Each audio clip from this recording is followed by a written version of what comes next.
Hello friends, नमस्कार, जय जगन्नाथ। मु दिव्यश्री यूट्यूब चैनल को स्वागत करुच्ची। मु श्री चलतु आज आम नुआ रेसिपी तैयारी करबा। आमर बळकी जाइतिबा रातिर भात को चलतु आज आम गोटे नुआ रेसिपी तैयारी करबा। सेतिरे देखंतु एठी मु 2 कप नी बळगा भात।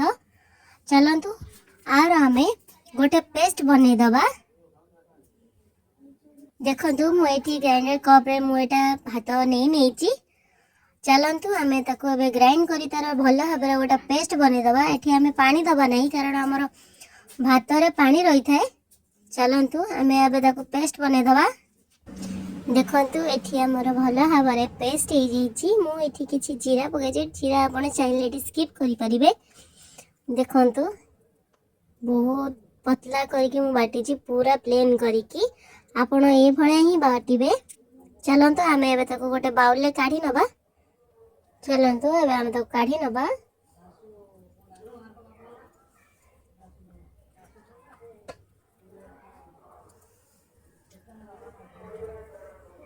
देखंतु एठी मु पेस्ट करके गोटे बाउल को काढ़ी नेची।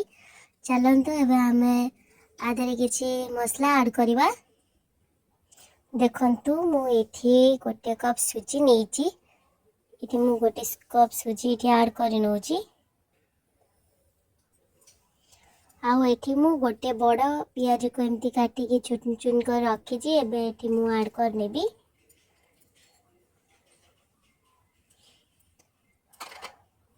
आउ एठी मु किछि धनिया पत्र आउ भुसंग पत्र आउ एठी अदा को एमती छेची के रखी नेछि। आउ एठी 4टा कंचा लंका को एमती चुन चुन करके रखी नेछि। एबे एठी हम ऐड करनबा।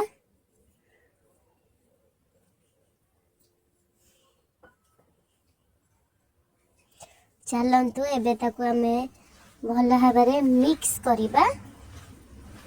एठी आमे पानी दबानी, कहीं हमर भात रे पानी थाए, तो सेति पय आमे एठी पानी दबानी।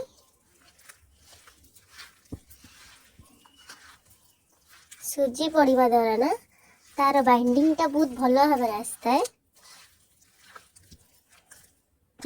देखंतु एठी मु गोटे बड़ चमच लूण नेनी। आपण आपणक हिसाब रे स्वाद अनुसार लूण एठी नेबे।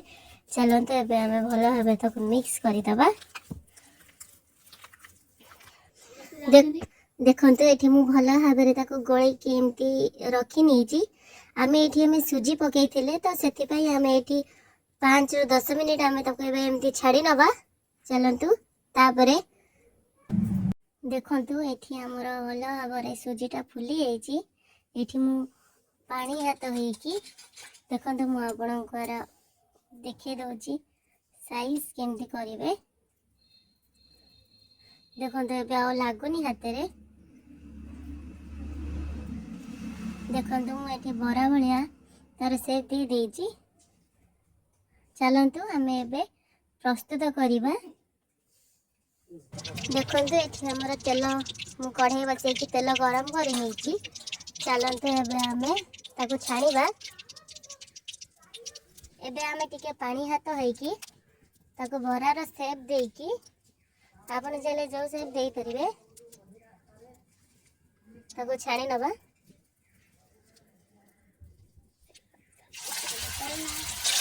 देखंतु एठी आपण कढ़ाई हिसाब रे बड़ा पकेइबे। एठी मु 7टा बड़ा एमती नेछि, आपणकर हिसाब रे आपण नेबे।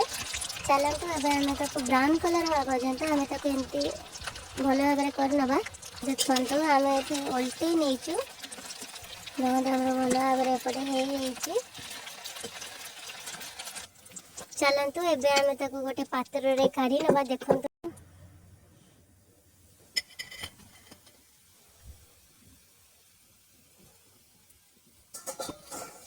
देखंतु भल भाव रे हे जाइछि। एठी ऊपर क्रिप्सी देखा जाउछि। देखंतु ता भीतर बहुत नरम। आपण भी एमती ट्राई करके खांतु, बहुत ही बढ़िया लागिवो।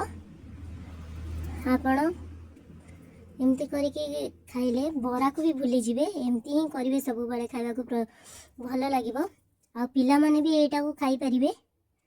आपण जदि मो वीडियो देखुतांती ताले लाइक शेयर कमेंट करिया को भूलिबेनी। ରହୁଛି। ଜୟ ଜଗନ୍ନାଥ, ନମସ୍କାର।